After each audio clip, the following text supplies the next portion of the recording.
आकर्षण उपल पत्रकार करनाल से है और कई महीनों से जेल में था और अब जमानत तो मिल गई है लेकिन रहना पड़ेगा जेल के अंदर ही।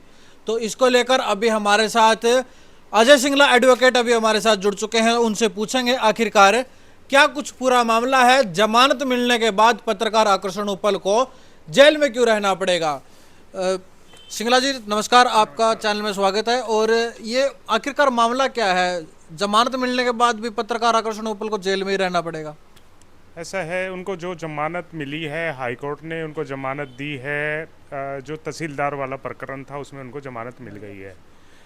महिला तहसीलदार का जो प्रकरण था उसमें उनको जमानत मिल गई है। लेकिन दो केस और जो सरकार ने इस प्रकरण के बाद खोल दिए थे, जिनको बताया ये जा रहा था कि भाई बंद कर दिए गए थे, लेकिन इस कांड के बाद जो है वो दोबारा खोल दिए गए, तो उनमें अभी जो है जमानत मिलना बाकी है। और ये प्रावधान, कानूनी प्रावधान है कि अगर जब कि सभी केसों में अगर जमानत नहीं मिलती तो एक्यूज जो है वो बाहर नहीं आ सकता। तो यही कारण है कि जब तक उन दोनों केसों में उनको जमानत नहीं मिलेगी उनको अंदर ही रहना पड़ेगा। अच्छा, ये अभी हाल ही में कुछ दिन पहले ये पॉक्सो एक्ट लगा, आपको भी पता होगा कहानी क्या है। कितनी सही मानते हो, कितनी गलत मानते हो? देखिए, जो जिस तरह की सरकमस्टांस आए उस केस में और जिस तरह से वादी सामने आया, तो उस तरह से तो पूरी तरह से ये ऐसा लगता है कि ये सरकार द्वारा प्रायोजित एक केस लगाया गया था। और सरकार नहीं चाहती कि कोई जनता की आवाज़ को जनता के बीच में लेके आए या उसको उठाए, मुखर होकर उठाए। तो सरकार इस तरह के हथकंडे अपनाती रहती है और उन्हीं हथकंडों में से एक हथकंडा इसको माना जा सकता है। अच्छा, एक चीज और देखने को मिली, जो पॉक्सो एक्ट की जो धाराएं लगी, घटना कुरुक्षेत्र में होती है, शिकायतकर्ता कैथल का होता है, मामला दर्ज करनाल में होता है। इन सारी चीजों को जोड़कर देखा जाए तो आम आदमी क्या समझेगी इससे? ऐसे जी, आम आदमी जब सरकार के हाथ जो है ना, वो कहते हैं कि सरकार के हाथ बहुत लंबे हैं, तो सरकार अगर चाहे तो किसी को किसी भी तरह से दबोच सकती है। वही एक प्रकरण जो है आकर्षण उपल के मामले में इस तरह के प्रकरण को दोबारा उठाने में लगता है।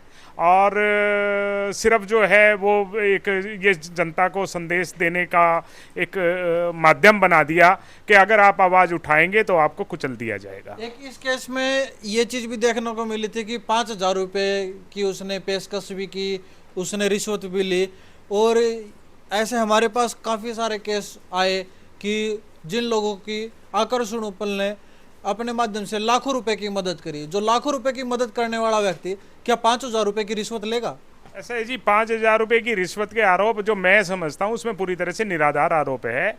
ये व्यक्ति जो है वो बहुत बार, अगर आप करनाल के आसपास के एरियो में जाओगे तो बहुत से पीड़ित व्यक्ति ऐसे आपको मिलेंगे जो ये आपको अपने मुंह जबानी बताएंगे कि आकर्षण उपल ने उन लोगों की बहुत हर तरह से मदद की है। जहाँ उसकी ज़रूरत पड़ी आकर्षण उपल ने दिल खोल के मदद की है।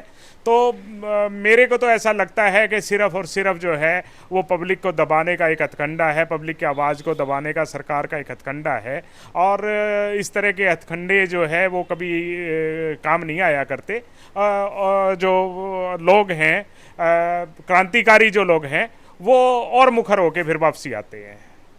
और जनता जो है ना, जनता भी सब समझती है, ऐसा नहीं है मनीष जी, जनता भी सब समझती है। लोगों का तो यहाँ तक कहना है अब वो डर जाएगा, दब जाएगा और जो सरकार के हिसाब से पत्रकारिता करेगा। लोगों को तो यहाँ तक कभी कहना है। जो क्रांतिकारी लोग होते हैं वो कभी इस तरह की हरकतों, इस तरह के हथकंडों से डरा नहीं करते हैं। तो मेरे को ऐसा नहीं लगता कि वो ठीक है कि आकर्षण उपल की पूरी तरह से कमर तोड़ दी गई है और उनके न्यूज़ चैनल को जिस तरह से त्राही त्राही करने पर मजबूर कर दिया गया है, उसे हो सकता है कि थोड़ा सा समय लगे चैनल को दोबारा उभारने में, लेकिन ऐसा नहीं होता। जहाँ तक मैं आकर्षण उपल को आज तक समझ पाया हूँ कि वो एक सितारा बन के फिर दोबारा उभरेगा।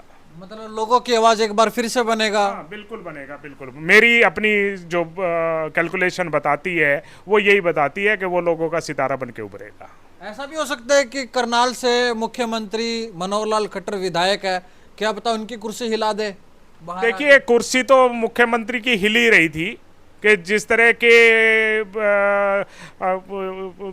वो घोटाले सामने आ रहे थे, स्मार्ट सिटी के नाम के घोटाले थे, और घोटाले जो है वो लगातार आकर्षण उपल अपने चैनल के माध्यम से लोगों के बीच में लेके आ रहा था। तो वो कुर्सी के हिलने के कारण थे, और वो जब किसी की कुर्सी हिलती है, राजा की कुर्सी हिलती है, तो वो प्रजा पर वार करता है, और वही वार जो है वो आकर्षण उपल पर किया गया था। तो कुल मिला के जो मेरी पहली लाइन थी वही मेरी आखिरी लाइन है। पत्रकार आकर्षण उपल को जमानत तो मिली, लेकिन रहना पड़ेगा जेल के अंदर ही। अब जो वो 2 केस और बाकी है, एक नरवाना का केस है और एक पॉक्सो एक्ट वाला जो केस है। जो नरवाना वाला केस है, आनंद रावल जो कि तहसीलदार है, उसने मुकदमे दर्ज करवाए थे वहां पर। साथ के साथ पॉक्सो एक्ट का जो केस था वो रिपोर्टिंग के दौरान का ही केस था।